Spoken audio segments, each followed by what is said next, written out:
Okay. Sorry about that.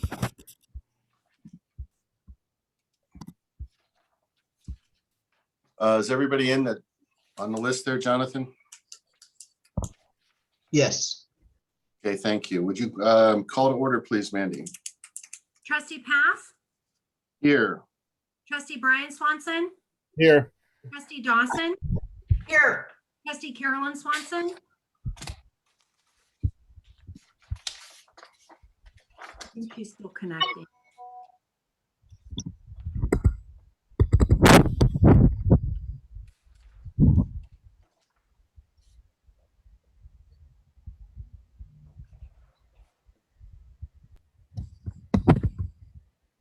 Oh, there she is. Trustee Carolyn Swanson.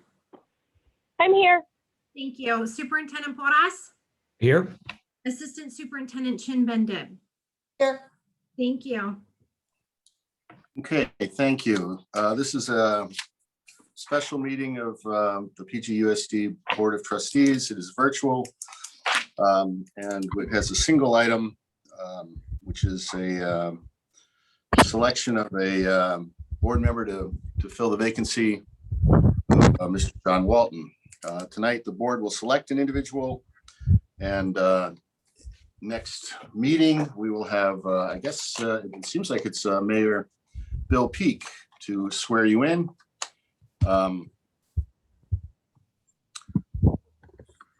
This single item on the agenda is this interview process and selection. So do I have a motion to accept the agenda? So moved. I'll second. Thank you. I'll take Ms. Dawson and made a motion to accept the agenda, and Ms. Swanson seconded. Thank you. Please rise for the Pledge of Allegiance. Mr. President, if we take a vote after the pledge. Oh, yeah, sorry. Yes, we'll do that. Thank you. I pledge allegiance to the flag of the United States of America and to the republic for which it stands, one nation, under God, indivisible, with liberty and justice for all. Thank you.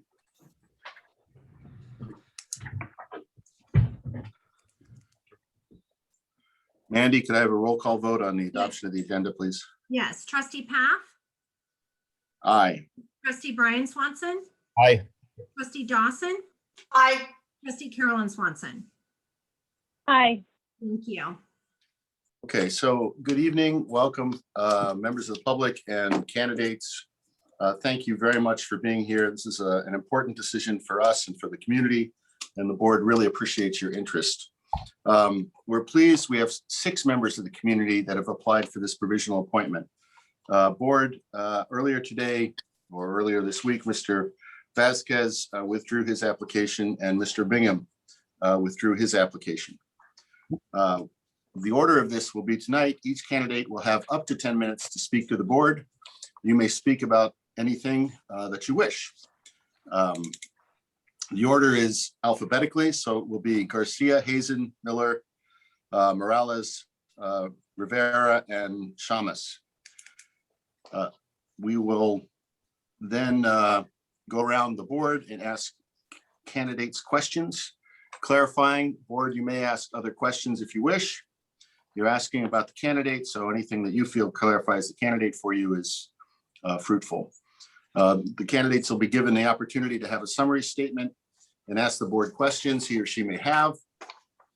And following the conclusion, the board will invite comments from the audience. We do ask that you hold comments until such time as you are asked. So also candidates and board. As we've determined over the last year, it is not, in fact, simple to talk on Zoom, and in some manner, we have tried pretty hard to rotate the order of start. So we will do that with candidates as well. So, for example, I will ask to go Ms. Garcia, Mr. Hazen, Mr. Miller, Ms. Morales, Mr. Rivera, Ms. Shamas for opening comments. And then the first set of questions will start with Mr. Hazen and Ms. Garcia at the end, etc. If I foul that up, excuse me, it's a matter of tracking and I'm imperfect, but we will try and make it a little fairer because the first person to speak is always, everybody else gets to build on such answers, etc. And in a virtual environment, it's a little more difficult. So thank you, and thank you for your patience. With that, we will go to our interview. Before I do that, any questions from the board on this process? Here. Mr. Swanson, Ms. Swanson? No questions. Okay. No questions. Thank you. Yeah. Ms. Dawson? I don't have any questions. I'm just delighted to welcome these people tonight. I think it's wonderful. Thank you. Okay. Thank you. Okay, well, with that, Ms. Garcia, if you have some comments you would like to make, we'll start with you. Thank you very much. Good afternoon, board trustees and members of the public. My name is Carmelita Garcia. And before I begin, I'd like to thank all the individuals that applied for this vacancy. I'm excited there were so many, and in my opinion, it's very telling how many people want to show up when there are times of need like this. And I thank you very much for doing so. I am a PG High School alumnus, class of 1972. My special needs son attended Robert Down, the middle school, and graduated from Pacific Grove High School. I could not be more proud of how the schools worked with my son and I to mainstream him. He attended MPC, earning 2 degrees, and went on to earn his BA at CSUMB. Today, he is now employed with the United States Postal Service as a manager. My grandson will be a junior at PG High this fall, and despite challenges, has done very well with remote learning during COVID. My daughter, his mother, is also a PG High School alumnus. I am retired, and some of my favorite pastimes include spending time with my family, caring for my fur babies, cooking, and photography. Since 1994, I have been a volunteer in our community, serving on numerous boards, including nonprofits, various committees, commissions, and community groups. I have served on the Pacific Grove City Council and had the honor of being mayor. The experience I have gained as a result has taught me how to work with different personalities, remain respectful, be a good communicator, and come prepared to meetings, and most importantly, to work collaboratively with my fellow board members. My experience with PGUSD stems from serving on the Pacific Grove Middle School Site Council, supporting PG Pride, and sharing the pleasure with my daughter in sponsoring a senior, and my work with the district as an elected official. Presently, I serve on the Administrative Enforcement Hearing Officer panel for the City of Pacific Grove. Why do I wish to serve? I believe all of our children can become informed, responsible, truth-telling, ethical, compassionate, and hopefully active members of our community, our country, and the world. While our students face enormous challenges like developing tolerance in a diverse and increasingly fragmented society, integrating social skills around their interests and passions, balancing mental health and well-being as we come out of this pandemic, I believe schools can and do play an important role in helping our students address these challenges. As trustee, we play a vital role in their success. Why do I wish to serve? I will advocate for families. We have all experienced hardship and disconnection through the pandemic, especially families with children. I want to be a voice for reconnecting our families to our school sites. I am a pragmatic problem solver, which will be needed as we continue to maneuver through the pandemic. I will bring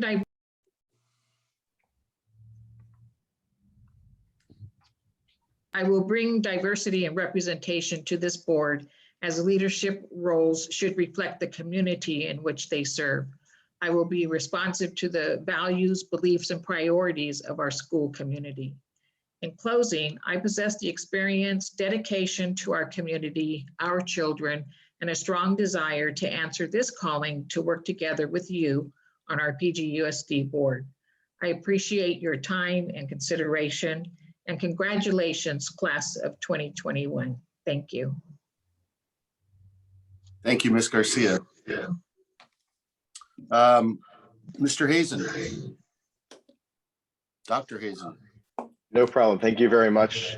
My name is Elliot Hazen, and a little bit about me that haven't met me. I'm a research ecologist with NOAA here in Monterey, studying how our ocean ecosystem and industries that depend on it are changing.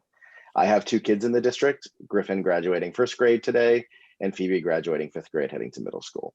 So I'm very, very appreciative for the opportunity to talk to you about my background and why I put my name in the hat for a provisional school board member filling out Trustee Walton's term.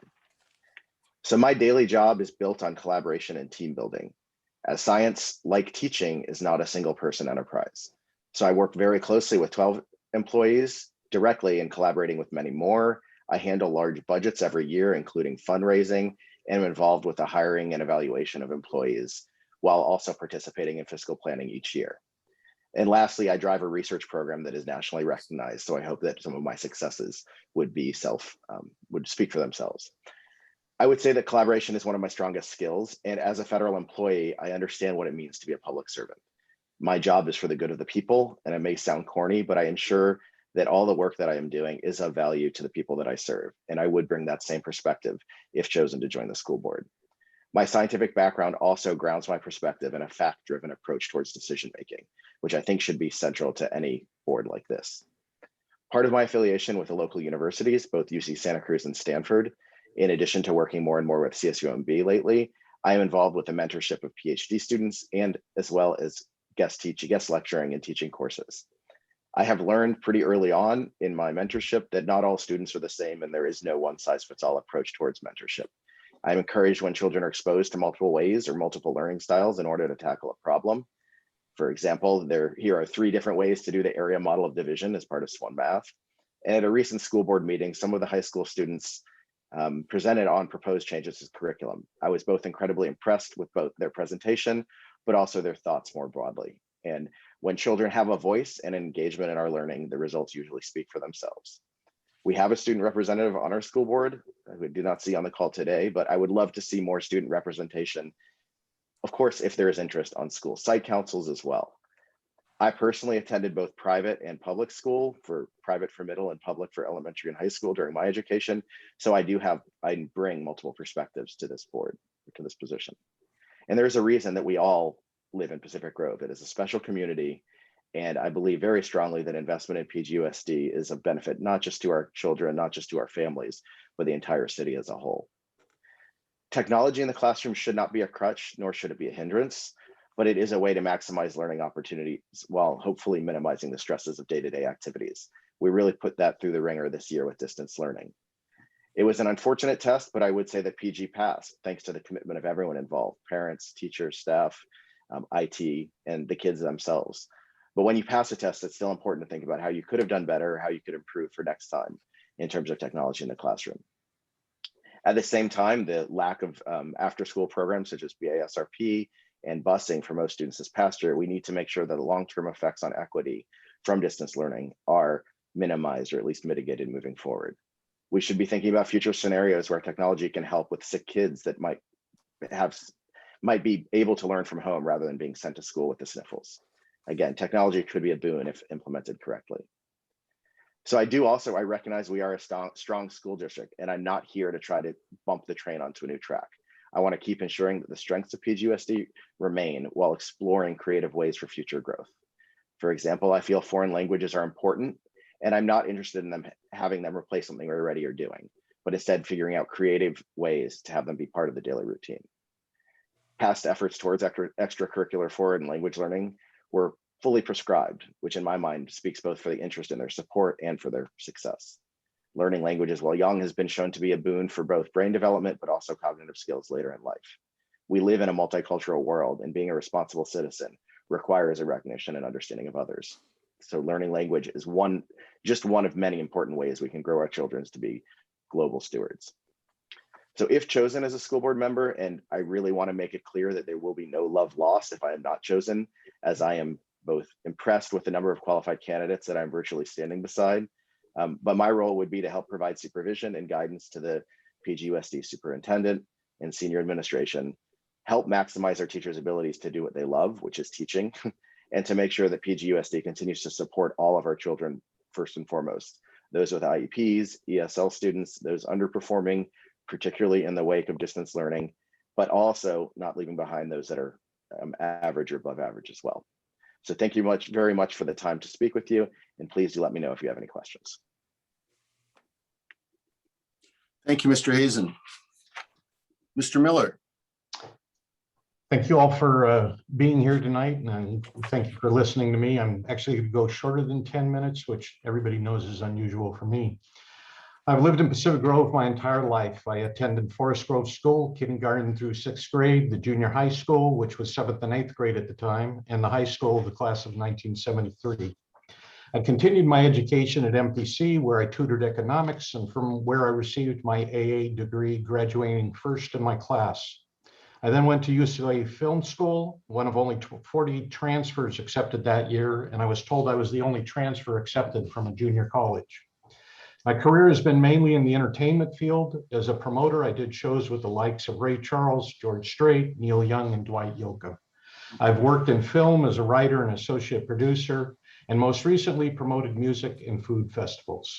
Along the way, I was the publisher of the Pacific Grove Press newspaper, which exposed financial malfeasance in the city and changed the way the city does their finances. I am now semi-retired. I believe the most important duties of the school board are to set policy and to watch over the financial aspects of the district.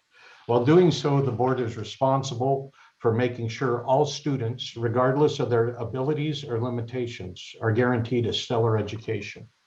I currently have 3 children in the Pacific Grove School District. My twins, Carson and Grace, are going into 7th grade, and my daughter Abby is going into 3rd. I've had kids in PG schools for the past 7 years and will continue having them for the next 10 years. I served on the city's planning commission for 3 years and on the city council for over 6 years. During that time, I was responsible for there being a farmer's market, for the movie theater not being turned into a beauty school, for the preschool remaining at the community center, and for shopping bags only costing 10 cents instead of 25 cents when you have to buy them at the grocery store. I served as the liaison to the Recreation Board, as the city's representative to the Board of Directors, the Monterey Salinas Transit, and the Regional Tax Authority. And I was the alternate to the TAMC Board of Directors. In addition, I served on many subcommittees. As far as my involvement with the school district, I was on the original Measure D Oversight Committee, and I've spent close to 100 hours as a classroom volunteer and field trip chaperone and driver. I have also donated to many fundraisers. Before the pandemic, I had been talking with Principal Keller and formulating plans for fundraisers to get the roof built over the kids' eating area at Robert Down.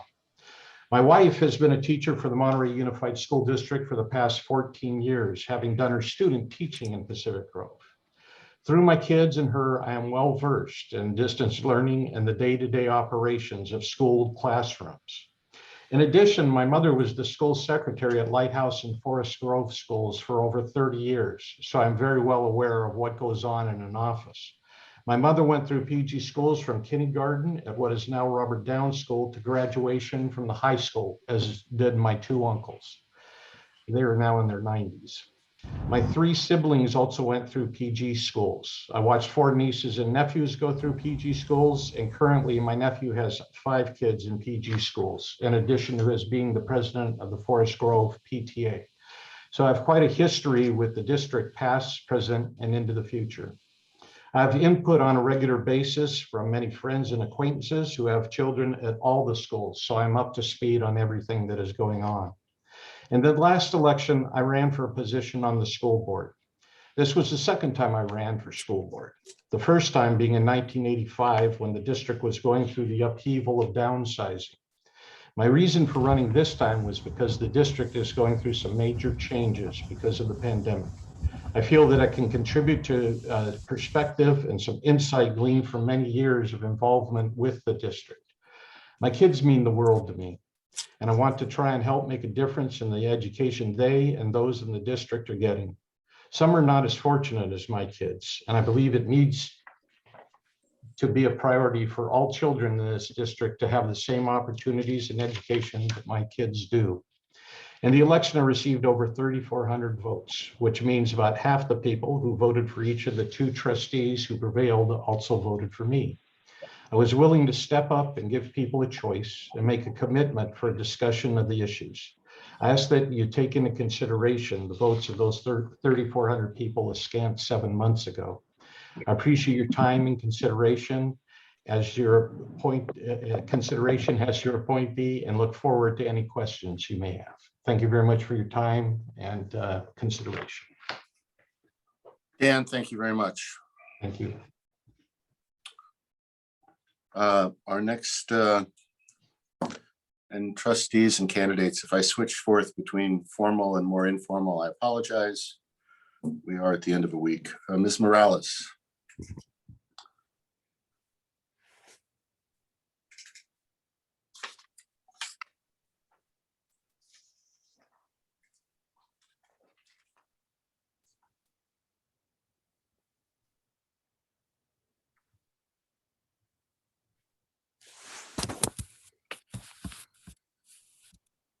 I'm not seeing her on the queue, Mr. President.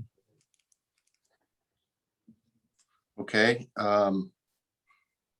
We can try, Well, let's move forward and we'll try to make contact with her on the staff end. would you please do that? Thank you, sir. Okay. Mr. Rivera. Thank you. Thank you, everyone, for being here. And not only is it the end of the week, it's the end of a school year. So I want to congratulate the board, faculty, staff, administrators, students, and parents for this amazing year. It was an exceptional year. I am also honored to be a part of this slate of exceptional candidates. And thank you all to my fellow candidates for stepping up in this time. I'm going to try not to repeat anything that's on my application. And with that, I just want to introduce who I am as a person. PG, homegrown. I went through the district. My kids, I have 2 beautiful boys who are now in the district as well. Because of that, and because of my pride, I've joined the PG Pride Board, which I really look forward to organizing the Walk with Pride. Thank you for all of you who are participating. And we will bring back the great taste of PG in the spring, and I look forward to seeing you all there. I'm my son's baseball coach last season and this season. I volunteered in his kindergarten class. I volunteered in his 1st grade class, and we all know why I couldn't volunteer in his class this year. But I'm a devoted father, loving husband, and committed community member. After Pacific Grove, I went to MPC, fell in love with chemistry, found my way to UCSC, and finished my education there. Finished my formal education, I should say. I immediately was picked up while writing my dissertation at CSUMB. And then after a few years, I was recruited back to MPC by the outgoing chemistry instructor who wanted to ensure a good candidate to fill his shoes. I jumped at the opportunity. And when people ask me, why did you leave a CSU to go to a community college? And I think they were thinking of a status issue, but it's because I have a serving heart and I wanted to give back to this community that gave so much to me. So jumping right into my work at MPC, I started just focusing on different pedagogical approaches, making sure my students were getting the best of me, until my dean approached me and asked me to run for Senate. I did.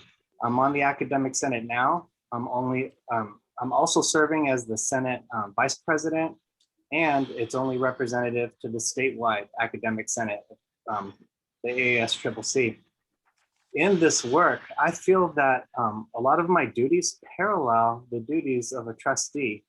We do a lot of work reading administrative procedures, going over faculty contract language, looking at the budget. I just feel that my day job is training me for this job that you guys do. I don't want to say just twice a month. I know there's a lot more to it. So I feel that I'm in my prime to jump into the game here, and that's why I threw my hat in the game. Moving on from who I am, the Senate also offers me plenty of opportunity for professional development. In fact, on June 16th, we have a leadership conference where we have breakout sessions that focus on the Brown Act, resolution writing, And when I get back to MPC in the fall, one of our welcome back, we call them flex days, one of our breakout sessions has to do with data coaching. What is the story that data could tell us? And I'm a big data wonk, as Mr. Hazen probably can contribute to. If you're a scientist, you are a data wonk. And not only are we trained to look at data and ask, what story is this data telling us? We're also trained to look in between the lines and say, what data is missing and what story is that telling us? So I feel that I have that to bring to the board as well. As we go back in the fall, I know that we're really going to be focusing on equity, and I'm so pleased to see that word is in our mission statement. And I'm so pleased to see that on Dr. Porres's webpage, he recognizes that equality is not equity. So I would like to focus on that. We know that there was many issues this past year that were out of the hands of the district. We couldn't have a parent or guardian sitting right next to every child as they were learning through distance. There is just no way to do that. We were lucky enough to get some students back in the classroom, but some students had to stay at a distance. And again, not all of them had a parent or guardian with them sitting in front of that screen, keeping them focused. So I think, I pray that I'm wrong, but I think we are going to see somewhat of an equity gap, and we have a lot of work to do. I know we'll have some partnerships with the county and with the state, but I think we have a real opportunity here, not to treat this as a pendulum that we're trying to swing back to normalcy, but maybe as a springboard to launch us a little bit further than we were before, an opportunity to raise our standards a little bit more using the Pygmalion effect. We know those star teachers that they made movies about, Jaime Escalante, Marva Collins, and I know we have a few of those faculty members here in the district. And I think we should continue to give them opportunities for professional growth, send them to conferences, ask what they need, what they're interested in. So I just want to take advantage of this unique opportunity as we're trying to get back on campus in a safe way. We're already looking towards the future. As we know in Washington, the administration is trying to give us a K through 14 type structure as the first 2 years of community college being free. MPC has the Promise program where we already offer students that. So I'm hoping that this is being advertised on our campus. We're doing dual enrollment.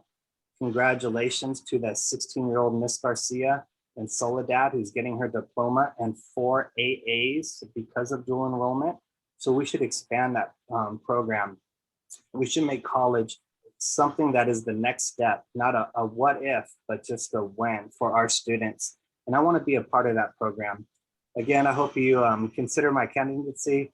And I just want to thank you all for the opportunity to be here with you today. Thank you. Thank you, Mr. Rivera. Ms. Shamas.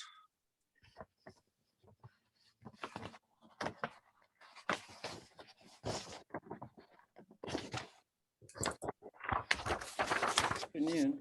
Can you hear me? If you can get a little closer, but yes, we can hear you. Can you hear me better now? Yes. Okay. Good afternoon. My name is Beth Shamas. And as some of you may know, I was on the Pacific Grove School Board from 97 to 2009, 12 years. But what you may not have known was a situation that I encountered when I first got elected to the board. It was a very contentious time, and there was a recall going on, and I was not part of the recall movement, but 2 of the trustees that got elected with me were part of that movement.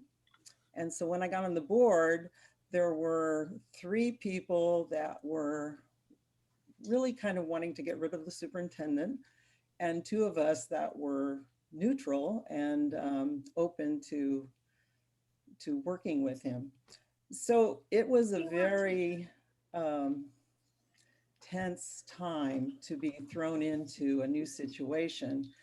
And I learned so much from that. And we put ourselves together and we decided that in order to do the best by the kids in the district, we had to come to a consensus.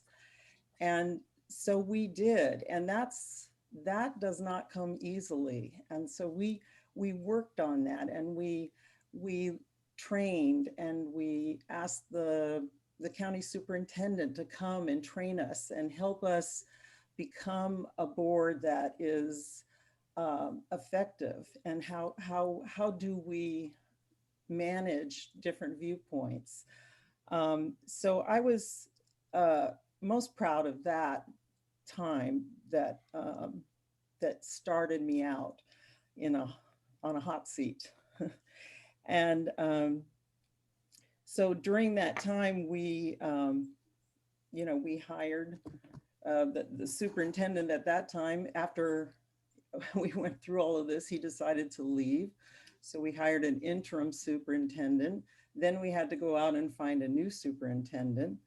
And he was here for a while, and then we hired Ralph, which was a good find, I think. And so I think that what I really want to stress is that building consensus builds excellence. And that's where I come from on the board. And that every board member's voice matters. And that's part of that. That's so important. And as you know, that when, one part of the problem with the district when I got on was that there was very little money to go around. And what was happening was they were talking about closing a school. That was the way they're going to solve the problem. Well, that causes a lot of angst in the community. And so we managed through that. We managed to pass a bond and improve all the facilities. And I'm so proud of that too. And I just think that going through all of that has given me such a good background in boardsmanship, and especially the details of the Pacific Grove School District. I have a passion for the work, and I love to, I've always loved to be on the board, and people used to think I was crazy, but I enjoy it. The work is interesting to me and never dull. So I feel that I can provide an understanding of past practices as it relates to present situations. And in addition, I've attended almost all of the board meetings since December of 2017. So some of you know that. And this last year, I have attended the virtual meetings as well. And I feel that I am up to date on what is happening right now in the district. I'm in good health. I will not miss meetings. And of course, I will do my homework. There's one other thing I wanted to mention, and that was one of the, I think, skill sets I bring to the board is in the area of negotiations. One of the things we did was to structure a 3-year contract with the teachers at that time, because the teachers in Pacific Grove were really at the bottom level of comparable districts in their salaries. And of course it was, we didn't have a budget that could just bump them up automatically to a level that they would be satisfied with. So we structured a 3-year contract with them, and that worked out very well and kept us up to date with comparable districts. We did that by involving the board in negotiations, and I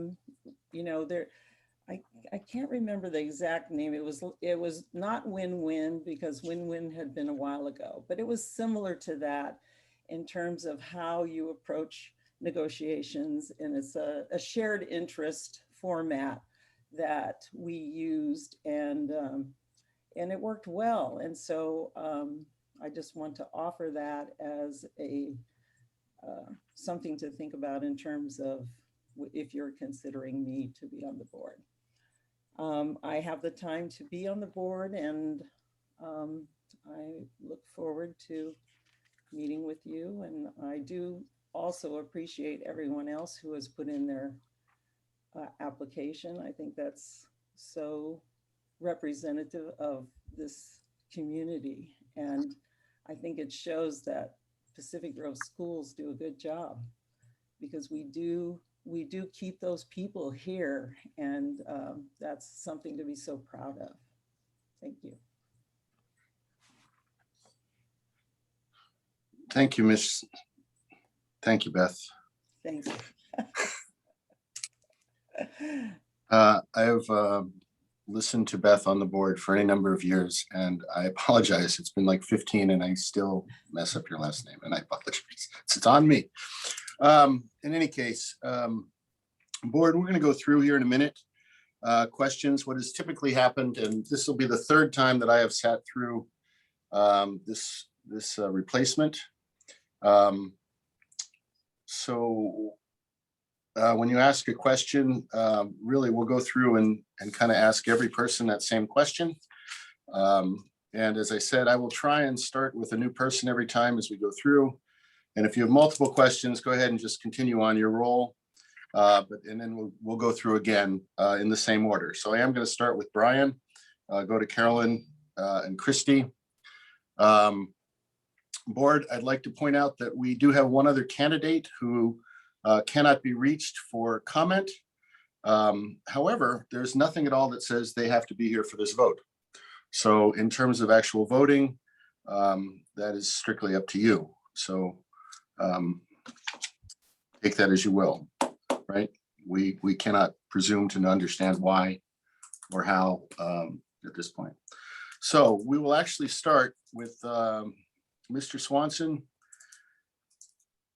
Do you have any questions to, and starting with Mr. Hazen, and then we'll go Mr. Miller. Oh, that's not true. I have one other comment I'd really like to make. You know, I sit here and I try and take notes and I try and listen. And one of the things I absolutely hear and see is that the qualifications of everyone who has applied they are unique and they are, you know, wonderful.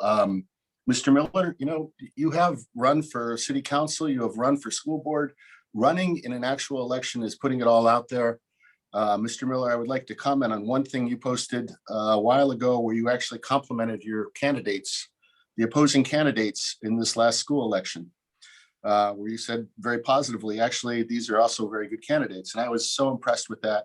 I do want to thank you so much for putting everything out there. Ms. Garcia, you're a former city council member, you're former mayor after, I want to say Dan, right? And boy, speaking of stepping into shoes at the wrong time, that was a hard transition. Thank you so much for being here. Your public service is very clear. It's very evident that you have put yourself into public service wholeheartedly and continue to do so. Thank you. Mr. Hazen, you know, your background in education, but also in science, provides us a little bit of a unique, basically something we don't have and would be a terrific fit into this board, and the qualifications are immense. Dr. Rivera, you know, I look and I say, hey, this will be a tie. Whoops, I'm timing myself apparently. A tie directly into MPC. Your qualifications and your educational background are fantastic. Thank you very much. And Ms. Shamas, thank you for rising to the occasion again. At the end of this, you know, we're only going to have one. It is assuredly not because there are no qualifications. It is because, unfortunately, you end up selecting. And I hated it the last time I did it. And Beth, when you didn't pick me, I was annoyed in 2009. But I do not hold it against you under any circumstances, because it is incredibly tough.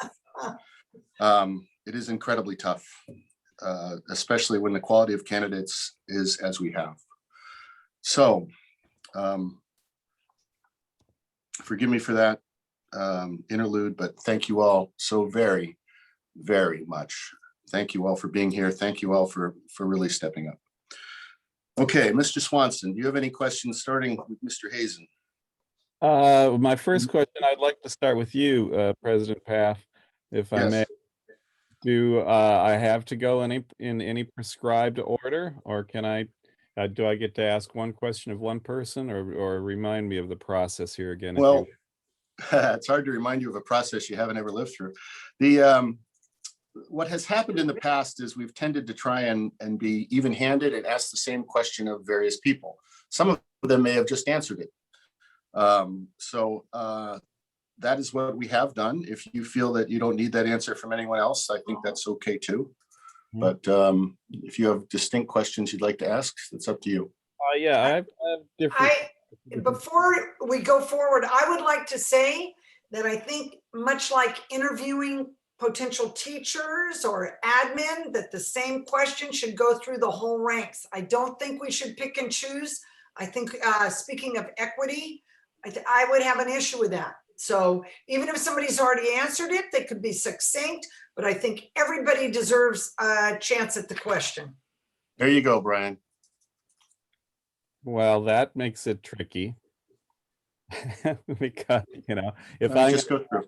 if I'm going to ask Ms. Garcia something about a challenge that she may have experienced serving on the vast array of boards and committees, that's something that I might not be able to ask of somebody else who hasn't served on a vast array of boards and committees. So I'm trying to find out a little bit more about what people have said about themselves and trying to just get them to expound on some of those things. So that's, I think people can defer and say, the committees I've been on.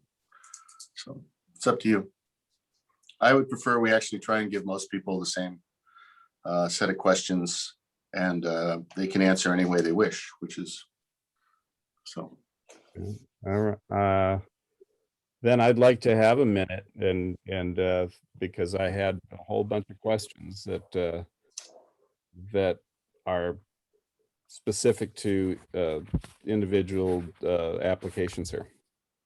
Okay, why don't we all take just 2-3 minutes, and you can log off or mute your thing, but I have 4:43. This will give all of us just a few minutes to actually cement some thoughts. Board, is that acceptable to you? Brian? Well, yeah, we should make sure that's, we have 4 board members here. We should also make sure that this is how we all want to proceed. We haven't heard from Trustee Swanson. Okay.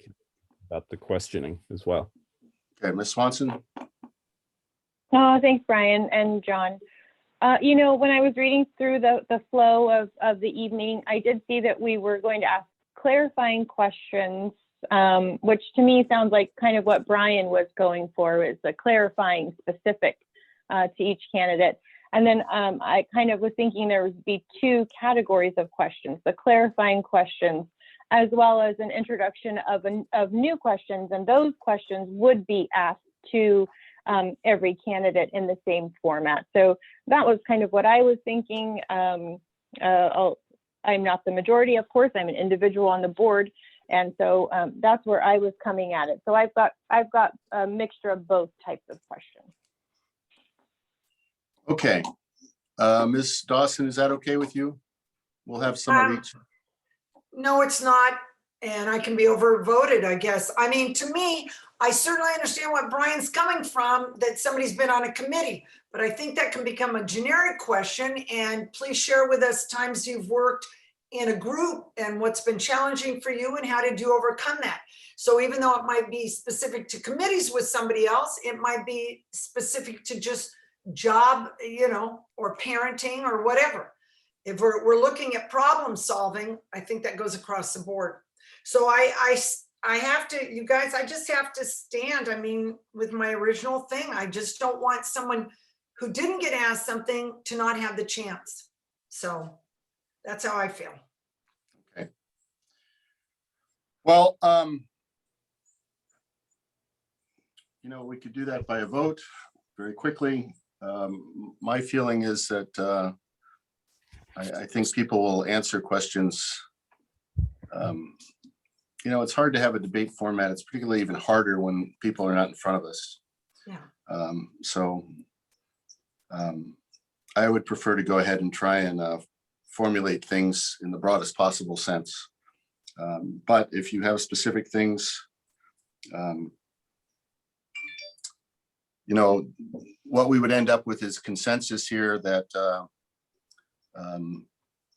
we will ask some very general questions, and we'll ask everybody those. And if there are very, very specific questions, I don't see any problem with asking specific people things either. So that's not an answer, is it? Well, No, it is, because it sounds like 3 people feel that way. So Yeah. we can go general, and then if there's something that's unclear with a specific follow-up, I'm cool with that. Okay. But I don't want to popcorn my questions to different people, and I just, yeah, unless it's a specific follow-up. Okay. Well, do you have anything that is more general in nature before becoming specific, Brian? yeah, I mean, I can ask a question. So this will be something that will be asked of everyone, right? I'm going to try to. Yes. I'm going to try to do this on the fly, and the question for everyone. Yes. Starting with Mr. Hazen. Yes. So beginning with you, Mr. Hazen, over the last year, everybody has mentioned that we really learned some lessons and had to do some things differently. I'm wondering if you could expound on one lesson in particular from this last year, how we maybe learned to do something different and how we can use that moving forward through time. And he is muted. Jonathan, unmute Elliot, please. Thanks. The lesson is how do we Exactly. So, you know, one of the examples I'll point to a bit is the returning to school. And, you know, I think that when there was a ever-changing situation, and I think this ties in actually a lot to what I do in my job, because we have to make decisions often at an annual basis at the finest scale.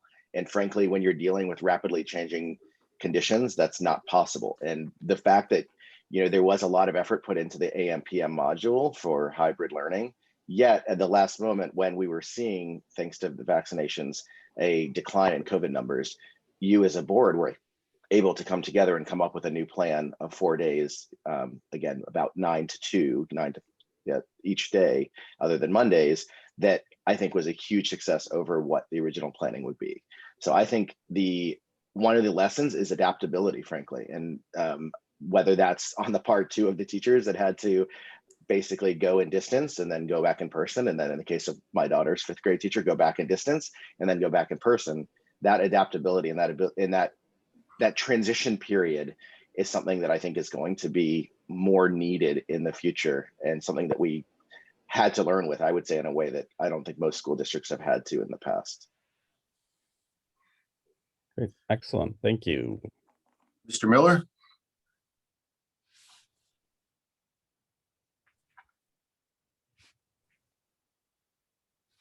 Okay. I would say probably the lesson I learned most was actually from my wife, her being a teacher. And even though it's in Monterey School District, I think it can apply to Pacific Grove also. The lack of parental involvement sometimes was staggering. That they would just basically plop their kids in front of a computer, and we're talking at 5th grade level, and that's it for the day. And those kids would, you know, have cell phones that they go off to, they black themselves out and everything else. And quite honestly, because they did, when they changed over, she was teaching both distance and in class at the same time. There was no division of that. And it was quite perplexing to her that parents really would be in the house. It wasn't that, you know, they were off on a job or something. They'd be in the house, and no matter how many times she emailed them, called them, tried to talk to them, they still would not hold their children accountable. And I think that's a real important thing that needs to be done. God forbid something like this happens again. But in general, we really need to make sure parents have a vested interest in what happens with their children and that they're involved. Thank you, Mr. Miller. Mr. Rivera.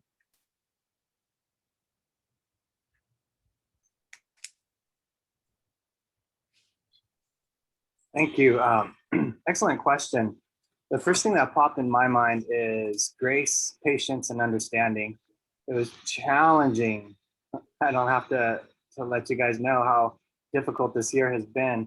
And I remember on a Friday meeting I had with my son's teacher, I almost broke down right in front of her. And she let me know, you know what, Frank, your relationship with your son is the most important thing. If you need to walk away, that's okay. We'll catch him up. You guys go out and play ball. It's okay. This is something that meant so much to me. This is something that I also used with my students. My students would contact me and I let them call me Frank. I often say, let me be frank with you. I said, you know, if there's anything going on in your life, I know right now everything is changing. Your work schedules, your health, possibly the health of your loved ones. So many situations are just mobile. They're just not stationary. So I think something that needs to be carried forward, and I know that the board has dealt with this during this time, and then I'm sure Ms. Shamas could say in the past, that sometimes we just need to give each other grace. I could tell everyone on this board and on the candidacy slate, we all love this community. And as it's been said, it's like, you're in a win-win situation. Whoever you elect, you have someone or whoever you select, you have someone who's going to do a good job and really try their best for the sake of the children in our community. So if we just remember that, to give each other grace and understanding, if we don't agree with each other, that's okay. The majority vote wins, unity together, let's move forward. I ask the community to give the board grace if they don't agree.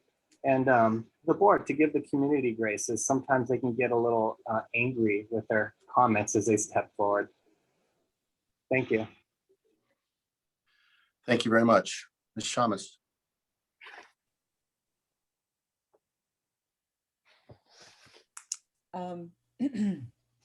Well, I think the most important thing to do would be, as a board, to direct the superintendent to do an evaluation of the past year, and with the idea of what we learned from that, the pros, the cons, because there were a lot of pros as well. I mean, there was a lot of success in this crazy, you know, throw it all out there, try this program, you know. I mean, it was, I was also a grandma for 4 kids, Forest Grove, and I'm watching them do their distance learning. And so I was impressed, you know, and I'm a teacher too. And that was impressive. Now, so I would want the superintendent, admin, counselors, teachers, and parents to give feedback on and do a formal evaluation of this past year.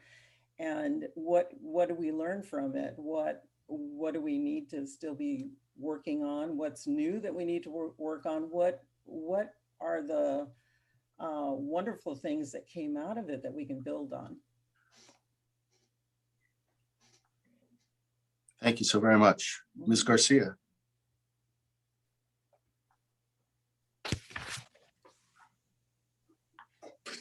Okay, hi.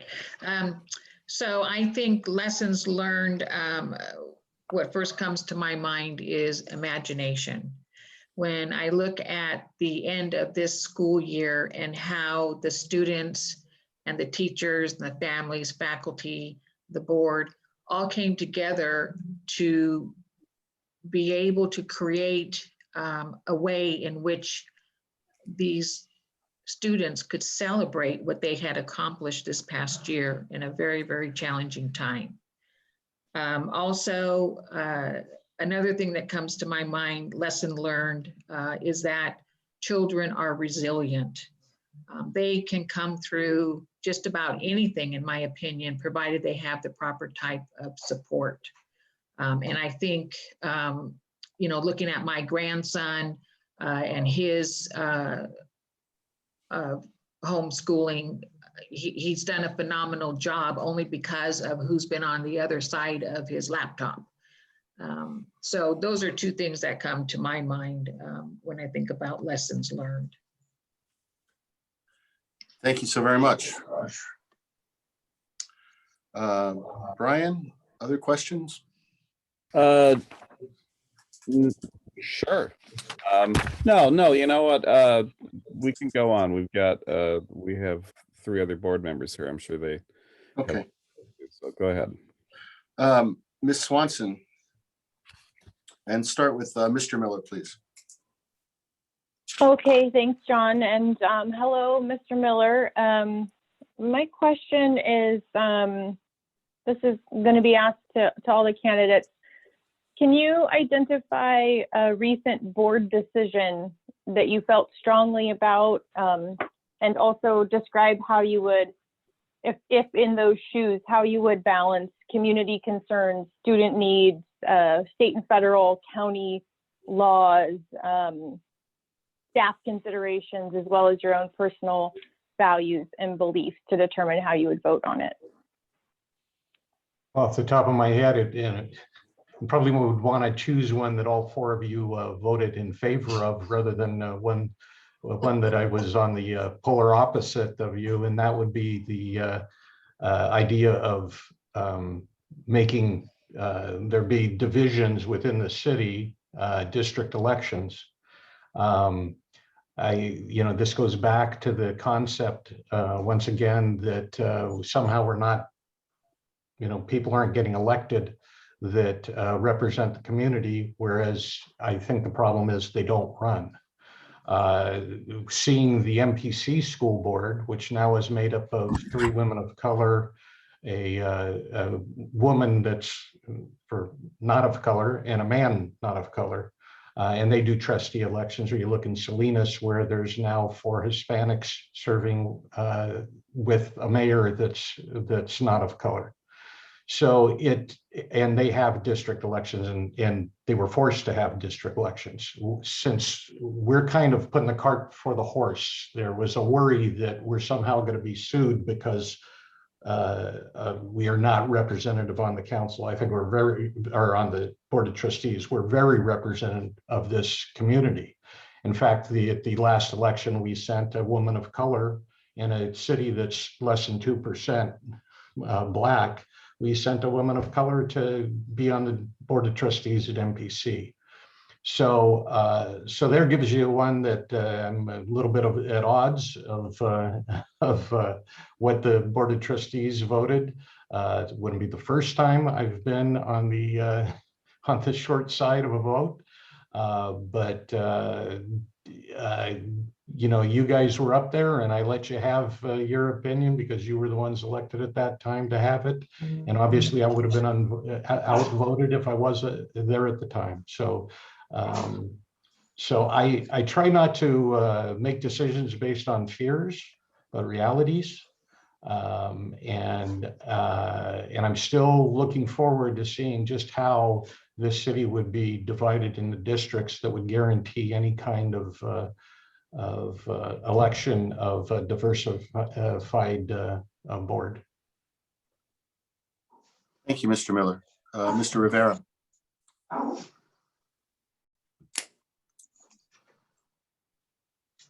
Thank you. I'm going to choose the same division because I remember having this discussion with my wife shortly after. So I agreed with the board's decision, but I struggled with the reason why. And I think the reason why was because of this fear that 100% of sued districts lost. And a quick search after that brought up districts that were sued that had 7 elementary schools on average. We have 2.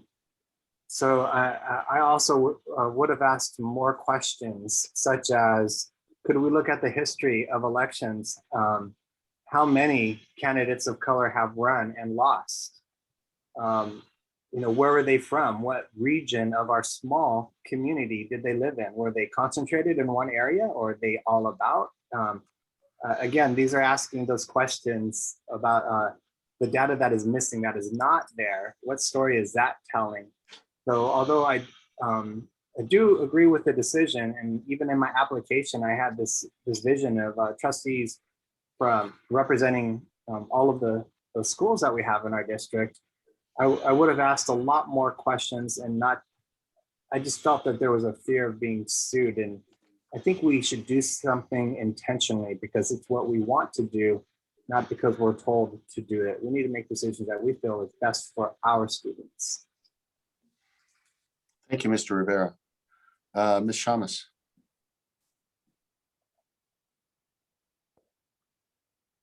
Well, one thing I thought of was the board voted to eliminate the community service hours because of the pandemic.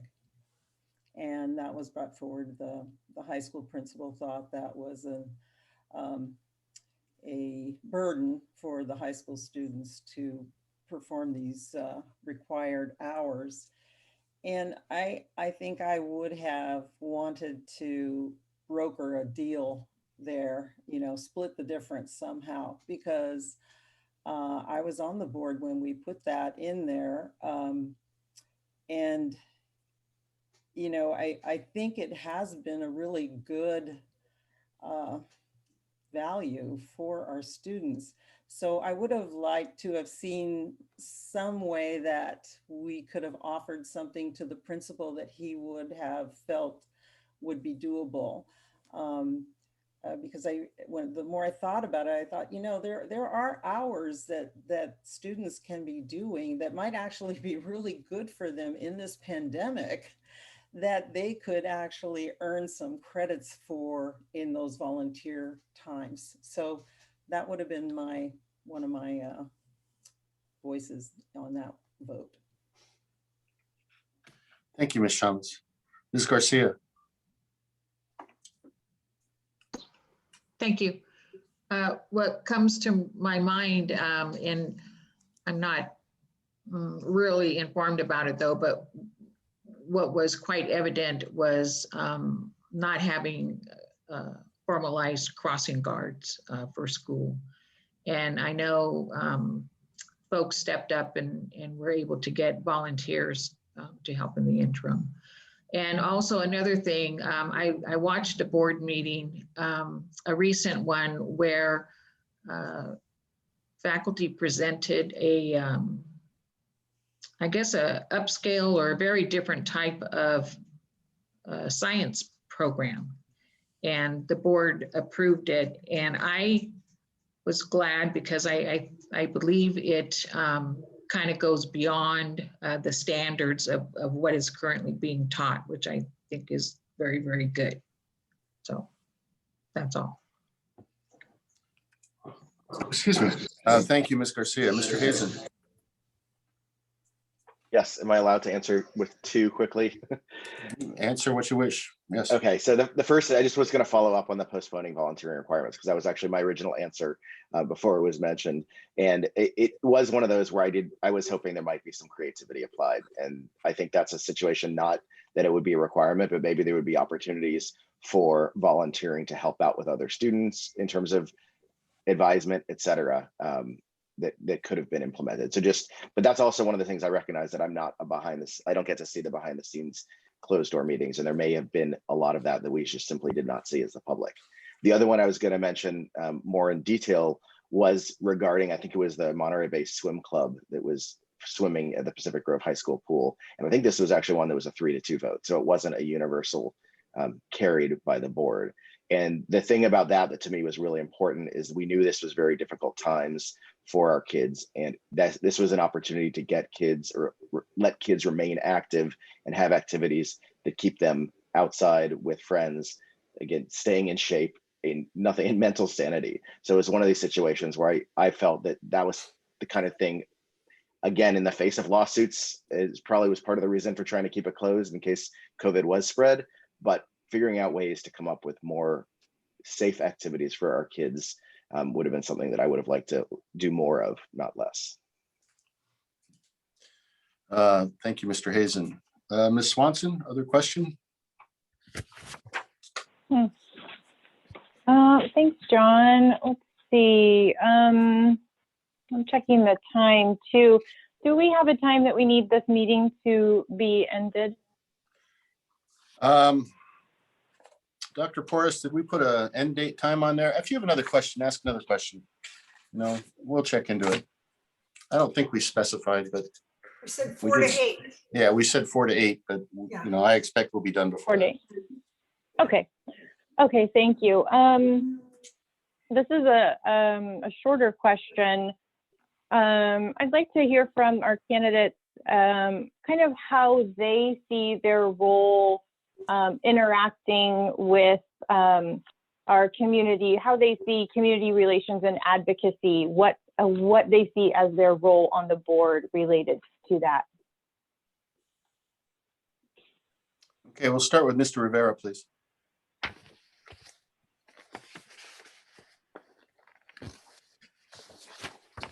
Just what is the trustee's role as far as interacting with the community outside of meetings? Yes, essentially, how comfortable are you interacting with the public, doing community relations and advocacy, and as a trustee? So interacting with the community, the trustee must be very well informed of the direction that the district is heading. And we need to know what that direction is, what votes, you know, that we passed and why. We need to be able to describe the programs that we are implementing and how we feel that program is going to achieve the goals and the vision of our district. I know there's places where we need to defer to the board president and the superintendent in times of the media coming and trying to talk. I know that's where we need to back off and just redirect them. But we need to be approachable as well. Someone should be able to come to us, voice their concerns, and we need to be able to redirect them to the proper place with their concerns. I think that answers the question, I hope. Thank you, Mr. Rivera. Ms. Shamas.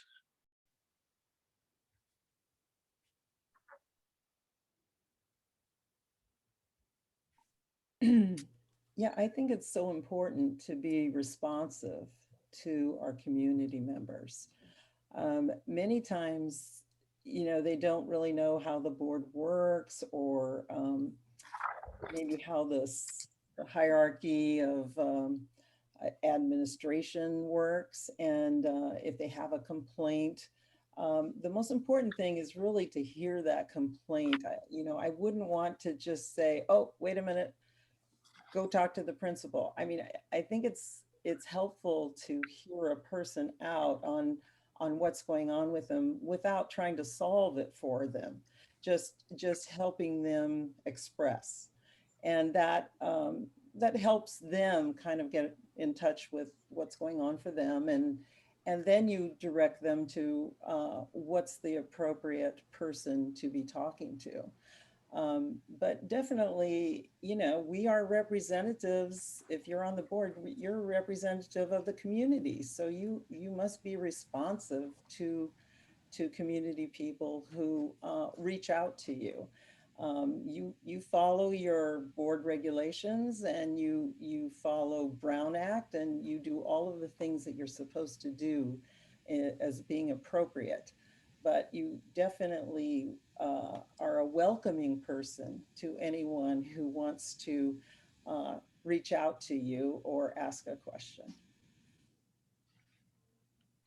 Thank you, Ms. Shamas. Ms. Garcia. Thank you. Absolutely. I agree with everything that's been said already. For me, it's when one is out in the public representing the board as a trustee, when asked questions or presented issues and the like, you should never guess. You should simply reply that you'll find out and that you would circle back to that individual and then take the proper steps to discuss whatever it may be with the board, the president, the superintendent, what have you. following policy, making sure that you are adhering to the goals and the principles of the board are very important when you are out in public. Behaving oneself, speaking politely and what have you are just as important. Talking with different groups is very important because, in my opinion, you want to create those relationships where they become valuable to everyone that may be in a particular circle. I have a lot of experience in doing that, having been an elected official and serving in the capacity that I have over the years. Responsiveness, I agree 100%. That's very, very important. You never want to leave anyone hanging. That's all I have to say. Thank you. Thank you, Ms. Garcia. Mr. Hazen. Yeah, so I do speak to the press somewhat regularly as part of my job, and I do understand the importance of representing the agency you serve. So I wouldn't speak to the press and say, you know, on behalf of NOAA, I say this. So I think I do have some experience on that end. But, you know, one important thing when I first started as a parent joining the board meetings, I didn't understand exactly why a trustee does not respond to a public comment at the board meeting. But now I have since learned that the importance that as a board member, you never speak as a board member, but you need to speak as the board as a whole. And so that's something I think that becomes really important, to be able to both listen, gather advice, gather comments, but not respond emotionally, not respond necessarily, you know, quickly with any matter of decision-making importance. That those decisions need to happen at the board level, not in the fact of an individual board member. I also think a lot of meetings, and I don't think that whether it's city council, whether it's a school board, the squeaky wheels often get the grease, and that can be via speaking up, and that can be via email. So I would also think it's very important to look for opportunities for some of the more quiet community members, those that might work at night, those that might not have easy access to email, that do not speak up, are also able to get a voice. And technology might be a good aid for that. And the last thing I'll just say is part of the community relations and advocacy, the importance of transparency is tantamount. So decisions need to be both defensible and justifiable with a clear kind of rationale as why they're made. Thank you, Mr. Hazen. Mr. Miller. Yeah, I believe that everybody has to interact. When I was on the council, I met with a number of people on the school board. Usually they'd actually reach out to me and we'd meet and talk about, you know, mutual problems and things of importance. Recently, when MPC had their big fundraiser, I got the ire of some people that didn't want to pay more in taxes on the ballot measure, and which I think was about $250 million, for goodness sake. But I offered my name for what it was worth and my former position to them to help hopefully convince some people that it was a good thing. I'm most reminded, as far as the public's concerned, and I've always been open to them. I've read every email, I've answered every phone call I've ever had in all the time of public service. But it comes, oddly enough, from a talent agency called Monterey Peninsula Artists that Mr. Swanson's, I'm sure, familiar with. They used to have a criteria that everybody that called in, whether it be someone from a high school wanting somebody to come sing at their birthday, no matter how big the act was or how ridiculous it was to think that they'd come and perform, the agents were required to return the phone call before the end of the day. And I can only imagine how late some people stayed in order to be able to do that. But I've kept that near and dear, having been on the other side and booked entertainment and always waiting for those callbacks, that they cared enough about what they did and relationships and people having the knowledge of what was realistic or not. And I think with the lack of news in this area now, and the world, for goodness sake, that the board really becomes a conduit to people to let them know what is happening. Now, the district does real good with some of their mailers and things that come out in email. And I can't believe sometimes, you know, get half a dozen a day because of kids in different schools. But communication is an incredibly important thing, and people have to feel that they're being listened to. Otherwise, they become discontent, and we do not need that, especially in this time and day and age. Thank you, Mr. Miller. Ms. Swanson? Yeah, thanks, John. So that's it for my questions for now. Thank you. Thank you very much. Ms. Dawson? And starting with Ms. Shamas, please. Yes. I just want to say again, thank you to all of you being here. It's absolutely fabulous. This and on Zoom, it is tough not to sit across the room from you. So I'm sure it's a bear for you as well, but thank you so much. My first question is, what do you believe is the biggest challenge facing the board? Ms. Shamas?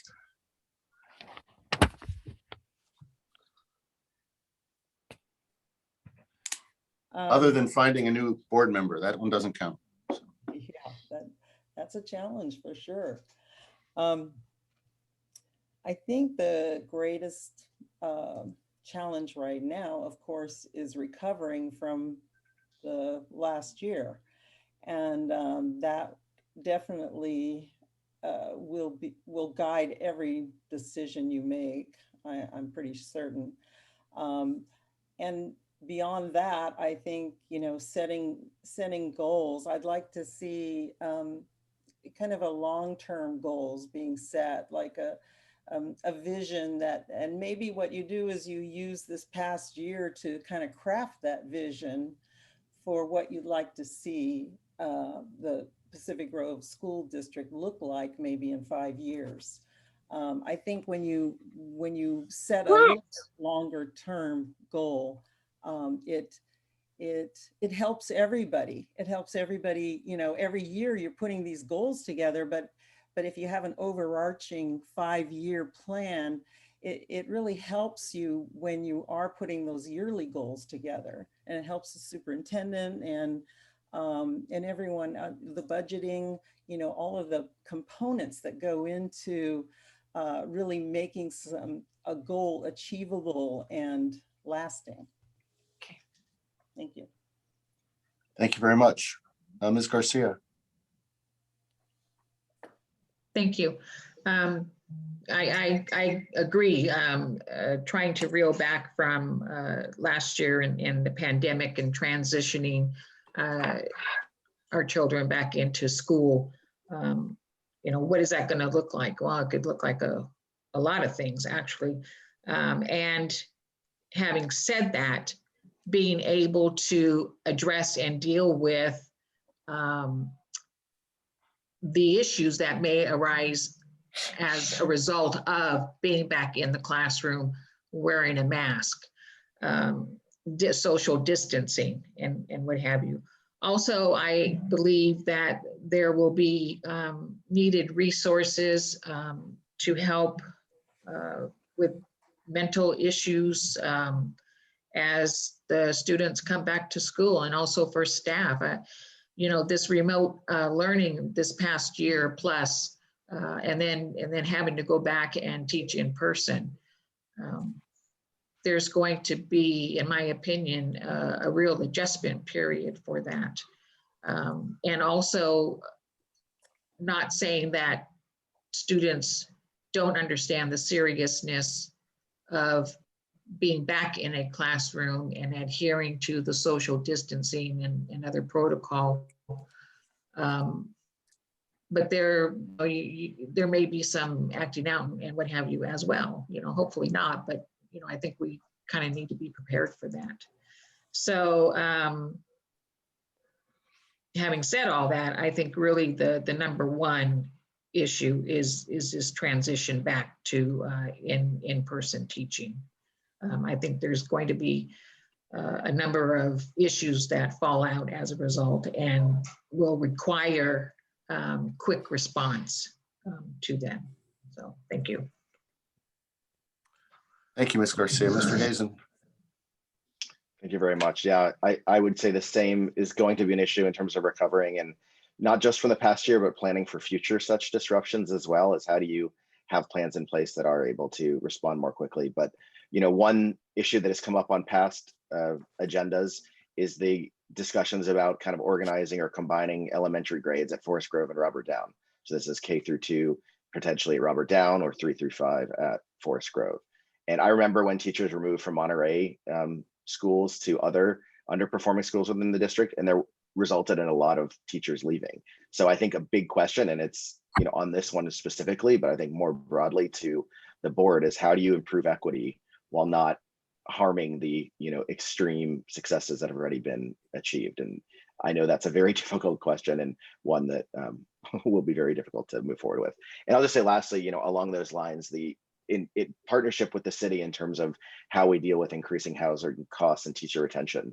I know that Pacific Grove teachers are paid better than some other nearby districts, but at the same time, housing costs are showing no sign of slowing down.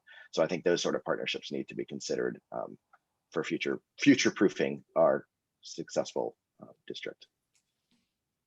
Thank you, Mr. Hazen. Mr. Miller. I think everybody's kind of in tune with the pandemic and how much it affected us. One of the things I learned in my house, because most of my, 2 of my kids were in 5th grade, they're twins, and they missed out on learning swimming. They missed out on graduation. They missed out on DARE graduation. They didn't get to go to the water park, ad infinitum. And then you look at the high school and the proms they missed and everything else. Might be meaningless to a lot of people, but boy, when you just get all the last few months ripped out and away from you, you're forever looking back and saying, boy, it would have been nice if something could be done to capture that time. And so that would be the question was, what would be the hardest thing? That's the hardest thing, because I don't know exactly how you do it and how you make it up and how you make it whole again. Everything else that's happened, I think we can deal with and move forward and learn from what happened. And again, hopefully never happens again and we're back to normal at the end of August. But we can't, we got to look at the things that kids lost, like swimming, and that they all get in 5th grade, and those trips and stuff, and say, how can we make it up so that they feel like they actually got that? I don't want it to be like a Forrest Gump thing, but you need to kind of experience those things that everybody else got to, rather than saying, boy, I wish I had been able to do that. I'm sure my older ones are going to look at my younger one and say, boy, you got to go to the water park, and we didn't, or you got a graduation and we didn't. So that's probably the hardest thing, I think, that really is an important thing to the well-being and the psyche of the kids, that if we can figure out something to level out things, make them a little bit happier than most of them seem to be right now, I think that'd be a good thing. Thank you, Mr. Miller. Mr. Rivera. Yes, thank you. So I'm going to not say just ditto, although I do agree with everything that was said. It is the equity issues. And we really need to lean on the resources we have. We are the distal influencers, as Nancy Walser said in the Essential School Board book that you may or may not read. Great book. We are the distal influencer that can direct the resources, but we also need to use the resources that we have. And forgive the war analogy, but the generals that are there with the soldiers in the ditches, our teachers, they're going to be seeing the students when they come back. They're going to be able to recognize, okay, we have this group of students, this is where they're lacking. And we need to hear from them, say, what do you need to get these students back on track? Not just back on track, but like what I was saying in my opening statement, why not a little bit further? Let's raise our standards a little bit. Let's use the resources we have that are the faculty and our high schoolers. Why not use that community service that we have them do and say, you know what? Let's strongly encourage them to do community service by tutoring our lower classmen, our middle schoolers, and our elementary school students. That's using the resources that we have, our high school students. The faculty that are among us know that if you want to learn something, teach it. So this serves a dual purpose. It helps those high school students recover, learn a little bit, and it also it helps them give back to the community and help that part of the community that's really going to need it. Those are the younger students. Thank you. Thank you, Ms. Shamas. She answered already. Did you? Yep. She Yeah, was she my started first. us off. She was my Oh. first answer. Beth, thank you very much. That's Sorry why about I'm tracking. I'm right with you, John. I'm right with you. Yeah, it's good. Someone has to, yeah. All right. So the Okay. next question is 2 parts. It's a little tricky, I think, with the muting on and off, but I want to know what 3 words would you use to describe yourself? Second half, what 3 words would coworkers use to describe you? Start with Ms. Garcia, please. Okay, here I am. 3 words to describe myself. Honest, dedicated, resourceful. And my coworkers would describe me as patient, strong, and patient, strong, knowledgeable. Thank you. Thank you, Mr. Hazen. Yeah, so for myself, I was going to use the same with dedicated. I would also use the words caring, and I would use the words community. I know that's not an adjective. I was taught that early, but I still would use that to describe myself. In terms of what coworkers would use to describe me, I would think collaborative is a huge one. I think they would use probably a word teacher, and the last one would be essentially empowerment. Thank you, Mr. Miller. I'd say involved, integrity, and passionate. And on the other side, demanding, humorous, and amicable. And thank you on that one that I was third to answer, so it gave me a We do our best there. It's an imperfect world. Mr. Rivera. So the 3 words I would use to describe myself would be dedicated, knowledgeable, and compassionate. And I would guess my coworkers would say that I am nice, collaborative, and agree with me as far as knowledgeable.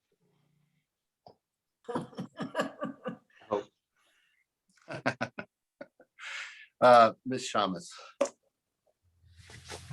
Okay, I guess I would say for me, patient. I'm a good listener and a loyal friend. And others would say about me that I'm approachable, empathetic, and positive. And I'm glad Thank you very much. Ms. Dawson, anything else? Maybe in a bit. I'm ready to hand over. Okay. Well, we did say that we would, if there were very specifics, we would come back to that. I'd like to go ahead and try and do that. I have no specific questions. Much of them were already asked by other people. I appreciate the feedback on the challenges looking ahead. Even if we do not select you, that particular feedback in general is useful. So thank you. So we'll start. I'm just going to keep going down the list here. Brian, Carolyn, and Christy. Brian, did you have questions of specific people? Yeah, I did. Gonna flip through here. I don't know if I really need to ask them though. Now, as I look through this, quite honestly, it's like, as everybody's had an opportunity to talk and answer these other questions, many of the other things that I was touching upon have been addressed. So I really don't think so at this very, very second, President Paff. Okay. Thank you, Carolyn. Yeah, thanks, John. You know, I was ready if it went either way to have specific questions or broad questions, and I feel confident in the broad questions that I asked for, getting information, getting a feel for the candidates. So I'm good for now. Thank you. Thank you very much. Ms. Dawson? Yeah, the final thing I would say is I appreciate the 3 words because I think it's so illuminating and I appreciate it. But my final round would be, what is the most important quality you would bring to the board? And you'd like everybody to answer that? Everybody. Okay, Mr. Hazen. It's a word I've used a few times now, but I think it would be collaborative. Is, you know, I recognize in the case of my job, I'm often dealing with federal legislation and difficult decisions around such federal legislation. And without team building and coming up with a common goal that often doesn't make everybody happy, but at least everyone can sign off on, is critical to kind of advance the needle forward. And, you know, so I think that would probably be my skill that I would bring to the board. If I can add a little more, I mean, the other one that I also highlighted on is the adaptability and the creative thinking. Is I don't like to stay within the box. So if I can bring new ideas and hopefully more information from the community that I can gather to the board, I'm happy to do so. Thank you. Mr. Miller. I would have to say insight. In having gone through, spent 13 years in PG schools and followed them, you know, now for 60 years, since I was 5. I think I have a historical knowledge and why things are like they are, and some relationships that are invaluable with teachers and administrators. Having 2 kids go through school at Robert Down from kindergarten through 5th grade, the majority of teachers are, I know, on a first name basis. I really care about this district, and the insight I bring, having watched everything develop for the past 60 plus years, I think is probably the most important thing that I can bring to the table that will make the board even better than it already is. Thank you, Mr. Miller. Mr. Rivera. Dedication, complete unwavering dedication to the students, because those are the reason why we're here. And I don't care who gets credit, I just want them to succeed. And I think that dedication actually encompasses everything else that we've heard today. If you're dedicated, you're going to collaborate. You're going to go out there and make sure you're knowledgeable, you know what's going on. You're going to be responsive. You're going to listen to that community and know what to say to them. You just really need to be dedicated and know why. And as long as you keep the students at the forefront of everything we do, student achievement, then we can work together and we're going to bounce back. And we're going to bounce back stronger next year. I'm really confident about this. Thank you very much. Ms. Shamas. Well, I really appreciate everyone, all the applicants and what they do bring just by hearing them speak tonight. But I do think that the one thing that stands out for me is that I'm a seasoned PGUSD trustee and so experience. That is the one thing I definitely can bring to this board at this time. And that's what you will decide whether that's what you were looking for. Thank you. Thank you, Ms. Shamas. With that, I think we've gone around twice and tried to keep it open. Board, unless you guys have something specific you want to add, just speak up now. It's okay. Mr. President, if I may, were you able to get to Ms. Garcia? Did I miss that? I did not get to Ms. Garcia. Ms. Garcia, I am so very sorry. I apologize. That's perfectly all right. Thank you. I have to So- reset a little token, so. The word for me would be collaboration. In as much as a board, folks all have their own opinions and ideas as to how things ought to be done. However, the bottom line is collaboration, because decisions need to be made for the greater good of who the board represents. So that is a time when one lets how they feel roll off their back and do what is right, and do it collaboratively and collectively with the board as a whole. And having said that, I would also add, I would bring experience. Having served throughout all these years on boards and what have you, I would be ready to hit the ground running if selected. Thank you.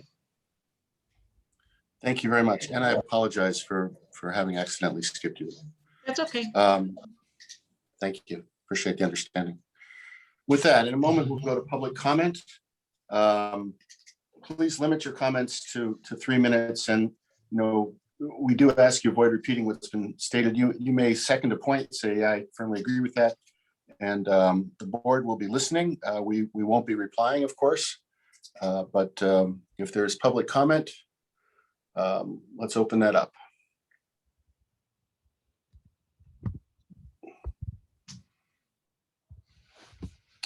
Dr. Porras, if you see physical hands raised, that's fine. Yes, sir. There's nothing so far. Okay. Wow. Seeing no hands and nobody waving arms. No. Okay, I'm gonna take that as no additional public comment. Applicants, again, thank you so very much. This is it's a hard process. It's a rough process for a lot of reasons. It's really rough online. You can't see if you just can't see all of us simultaneously, and whether or not we have a sense of humor or not. Or how things are being expressed. You're missing the body language that's so important in real life. Anyway, at this point, we will go to any deliberations the board would like to make. And let's see, I started last time with Brian. I have Carolyn up. If you'd like to comment on what you've heard or read in the application, or any last questions, we'll go with that. We've kind of done that, actually. I'm sorry, we already have gone through this, and we'll go to a vote. I'd like to the make a vote- comment, please. Yes, please. Yes. Well, I just want to say that when Trustee Walton had to step away, I felt physically ill. I mean, I was like, oh my gosh, what's going to happen? So I know we've been saying this tonight. Thank you for being a part of it. But I just was so restored psychologically and emotionally, physically, when I read your applications, and even more so tonight, getting to know each of you. So it just bodes so well for the district and the community that we're a part of, and a huge thank you. Okay, thank you. With that, we board voting is particularly strained. You will get an email, which is basically a ballot with all the names. Dr. Porras, again, at this point, please keep Ms. Morales on. But at this point, and candidates, there's no way at the end of this, at most there's 4 people. And at the end of that, at the end of the night, there's only one. And this is not a referendum on anybody. It's really hard to make these choices. And having been there, and as I said, having been on the other side, I guess I'd just like to reiterate, thank you all. There is nothing personal in any of this. And I think that for the most part, many, if not all of you, would serve the community. And I really want to stress that the community, the students, very, very well. So thank you for that. Dr. Porras, if you would have Jonathan send out a memo. This is a majority vote. So at the end of the day, we need to have at least a 3-1, if not a 4-1.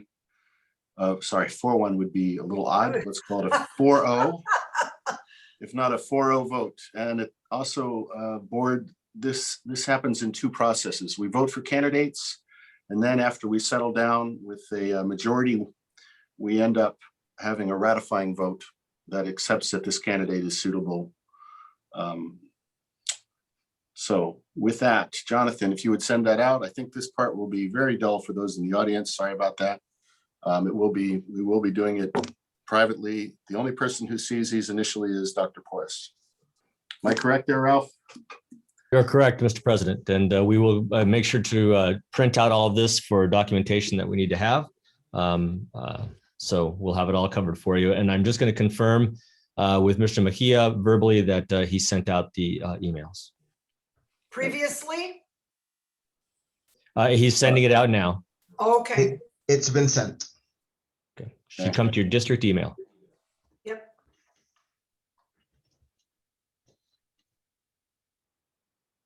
What's this one from Nigeria, Ralph? So this would be considered vote number 1.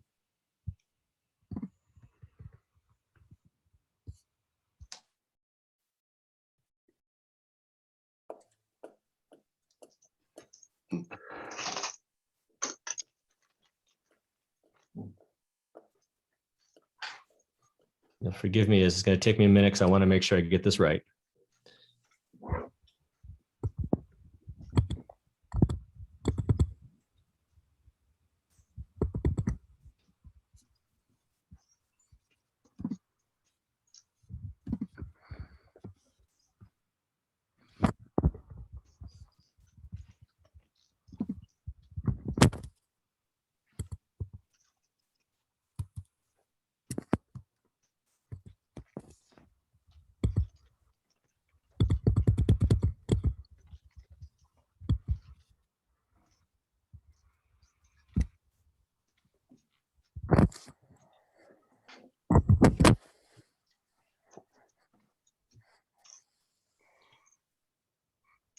Almost there, folks. Okay. Jonathan, I'm hoping you're on the line. I have to log in and out. My screen is frozen. Okay. So give me one moment. Okay.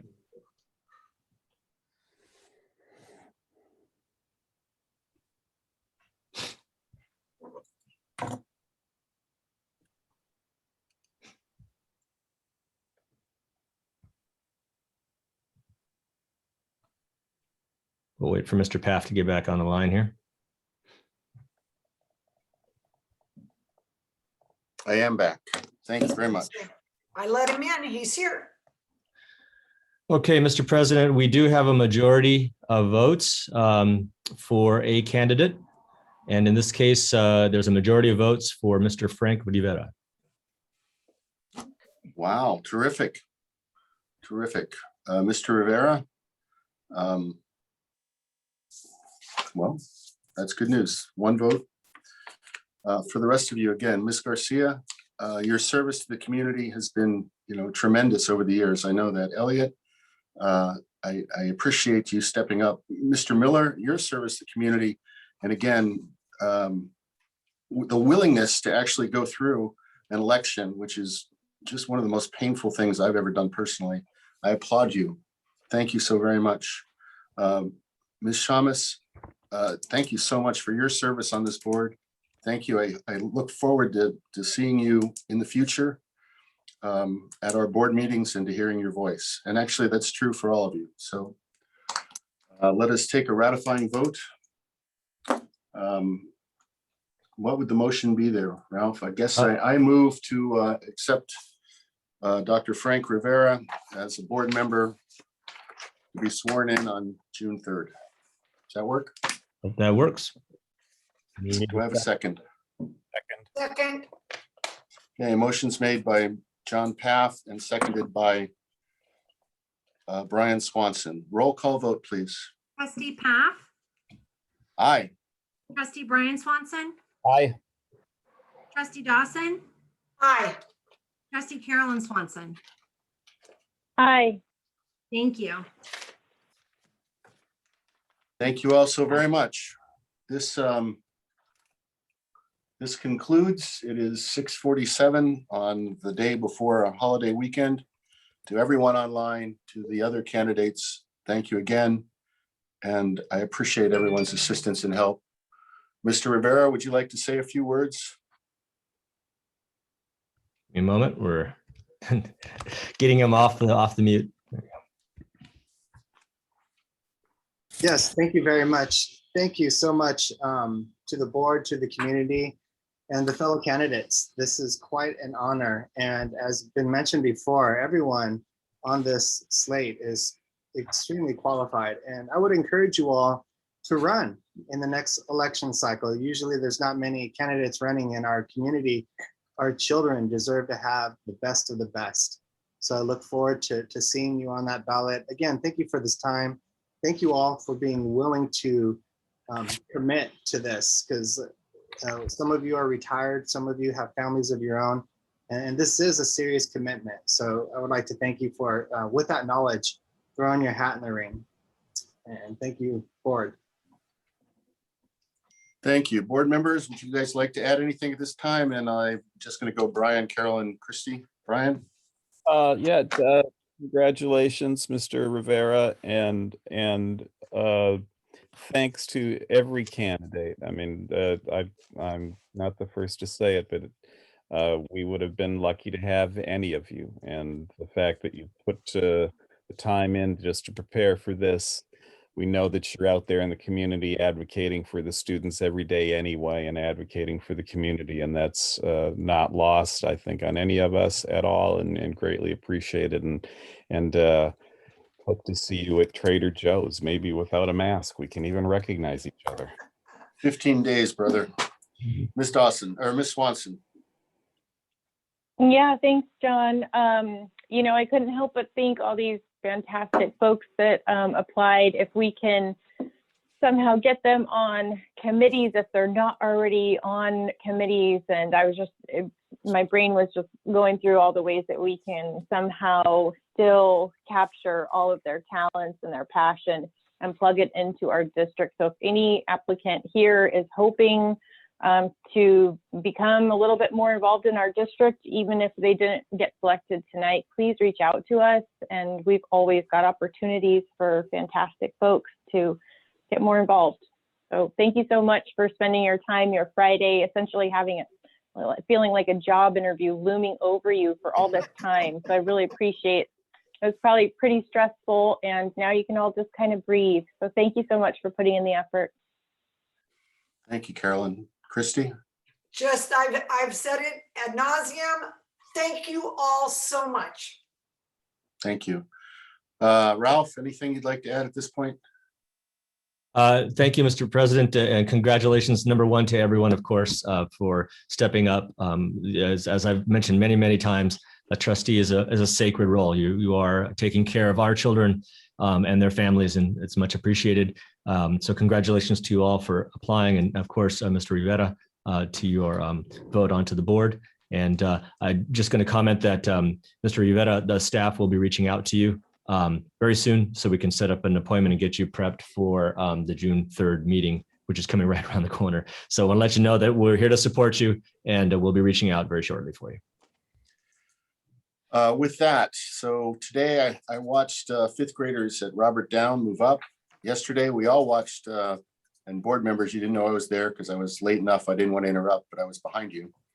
We watched middle school, and next Wednesday is our high school graduation. And I am proud of our students and our staff and the entire district for the year. So thank you all very much. Have a great evening. Stay safe.